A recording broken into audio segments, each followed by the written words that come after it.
नमस्कार स्वामी भक्तांनो, स्वागत आहे तुमचं पुन्हा एका नवीन व्हिडिओमध्ये। जय जय श्री स्वामी समर्थ। स्वामी भक्तांनो, हल्ली जग फार झपाट्यानं बदलत चाललंय। प्रगतीच्या वाटा अधिक विस्तारत चालल्यात। त्यामध्येच अलीकडे पाश्चिमात्य संस्कृती मनामध्ये रुजत चालली आहे। देशामध्ये विचार स्वातंत्र्याचं वारं इतक्या पद्धतीनं वाहतंय की भारतीय विचार संस्कृती भारतीयांच्या मनातून वाहून गेली की काय असा प्रश्न कधी कधी पडतो। आधी एकत्र कुटुंब व्यवस्था होती, ती आता कुठेतरी हरवत चालली। नवरा बायको आता सर्रासपणे एकाच ताटामध्ये जेवतात, परंतु पती पत्नीनं नेहमीच एका ताटामध्ये जेवण केल्यानं कुटुंबाचं मोठं नुकसान होतं हे तुम्हाला माहीत आहे का? मित्रांनो, पती पत्नीनं एकाच ताटात जेवू नये असं धार्मिक शास्त्रांमध्ये सांगण्यात आलंय।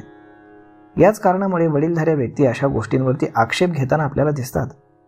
परंतु यामागची नक्की कारणं काय आहेत हेच आजच्या या व्हिडिओमध्ये आपण जाणून घेणार आहोत। मित्रांनो, हल्ली न्यूक्लिअर फॅमिलीचं प्रमाण वाढत चाललंय, त्यामुळे मुलांना रूढी परंपरा शिकवणारे राहिलेले नाहीत। त्यातच घरामध्ये पती पत्नी दोघेच राहत असतील तर भांडी कमी भरावीत आणि वाढण्याचा कंटाळा येतो, अशा दोन कारणांनी ते दोघे एकाच ताटामध्ये जेवतात। एका दृष्टीनं त्यामुळे दोघांमधील प्रेम वाढतं असं म्हटलं जातं, मात्र वास्तुशास्त्रानुसार ही बाब चांगली मानली जात नाही।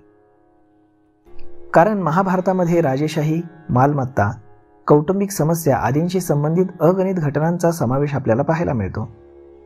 महान योद्धा आणि ज्ञानी भीष्म पितामह यांनी कुरुक्षेत्राच्या रणांगणामध्ये बाणांच्या शय्येवरती पडून पांडवांना काही शहाणपणाचे विचार सांगितले होते। या प्रवचनांमध्ये धर्म आणि अधर्म यांच्याविषयी ते अगदी शिक्षणापासून ते यशस्वी आणि आनंदी जीवनापर्यंतच्या टिप्स देण्यात आल्या होत्या।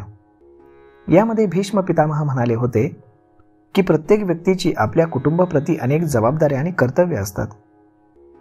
ती सर्व कर्तव्य त्यानं पूर्ण प्रामाणिकपणे पार पाडायला हवीत। कुटुंबातील प्रत्येक सदस्याप्रती असलेली जबाबदारी त्यानं पार पाडली पाहिजे। प्रत्येक नात्याला योग्य न्याय देणं त्यामुळे गरजेचं असतं। परंतु जर नवरा बायको एका ताटात जेवले तर नवऱ्याचं बायकोवरचं प्रेम वाढतं आणि घरातील इतरांकडे तो दुर्लक्ष करू लागतो, आणि मग त्यामुळे घरामध्ये वाद होतात आणि घराची शांतता भंग होते। आणि म्हणूनच नवरा बायकोने एकत्र जेवण करू नये असं शास्त्रात सांगण्यात आलंय। त्यानंतर कुटुंबातील सर्व सदस्यांनी एकत्र बसून भोजन करावं असंही भीष्म पितामहांनी सांगितलं होतं। त्यामुळे संपूर्ण कुटुंबातील परस्परांवरील प्रेम वाढतं आणि त्याशिवाय एकमेकांप्रती त्याग आणि समर्पणाची भावना देखील प्रबळ होते। असं कुटुंब नेहमी आनंदी असतं आणि खूप प्रगती करत राहतं।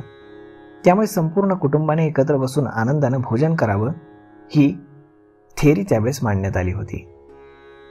तर मग मित्रांनो, अशा पद्धतीने जर तुम्ही नवरा बायको म्हणून जर एका ताटामध्ये जेवण करत असाल तर ते आजच बंद करा। हे तुमच्या घरासाठी वास्तुशास्त्रानुसार चांगले नाही।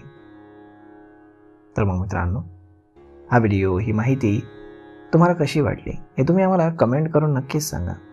आणि जर आवडली असेल तर आपल्या जवळच्या मित्रमंडळींसोबत देखील हा व्हिडिओ तुम्ही शेअर करायला विसरू नका। धन्यवाद।